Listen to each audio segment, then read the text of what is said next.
First, a mom shares her grief as two people face charges in the death of her 12-year-old son. What she says happened long before he was left alone to die. One of the suspects in that boy's death is his own father. Good evening, I'm Lisa Bell. Hey, glad you're with us tonight. I'm Matt Austin. Noah Godleski would have turned 13 today. Instead, Palm Bay police are investigating the boy's death after finding his body inside his father's home 1 week ago.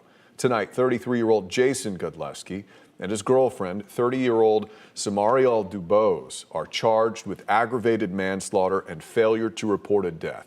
Investigators say they left Noah in their laundry room and drove out of state 2 days before Godleski reported his son's death. Dubose was arrested in Connecticut today. She told police Godleski forced Noah into the laundry room on October 17th and beat him. Tonight, News 6's Nikki Zizaza spoke with the boy's biological mother, who says he never should have been taken from her and that everyone failed him.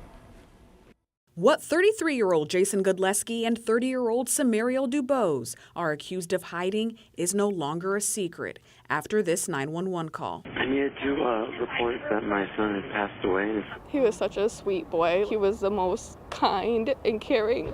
Through tears. Horrible.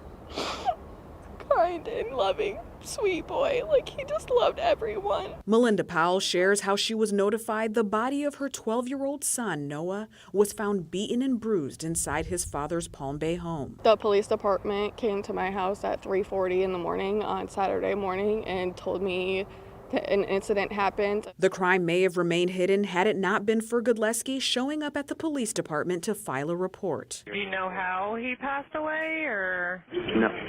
No. Powell claims her son was wrongfully taken from her years ago, and Godleski and his girlfriend blocked her from seeing him. I raised him for the first 3 years of his life. According to this arrest affidavit, Dubose says Godleski's violence against his son was triggered by misbehaving. For punishment, the child was forced into the laundry room where he remained for several days, where he was isolated from the rest of the family. At another point, Dubose says she observed the defendant enter the laundry room, repeatedly yell at the victim, and could hear what sounded like the defendant beating the victim severely. I just don't know how you could do that to a child. Adding to the shock of the abuse, the report reveals Godleski drove Dubose and their 3 kids to Connecticut to drop them off, then returned to Palm Bay to eventually report the incident. Why would you leave your son if it was an accident? Why would you leave him in the laundry room? Why wouldn't you call 911? Investigators ultimately making contact with Dubose and arresting her after learning she failed to make any 911 calls or attempts at getting aid for Noah, who was left at home. Powell still trying to process the pain. I didn't get to see him. They let him rot in the laundry room for 5 days, so now I don't even get to have an open casket. Nikki Zizaza, Getting Results, News 6.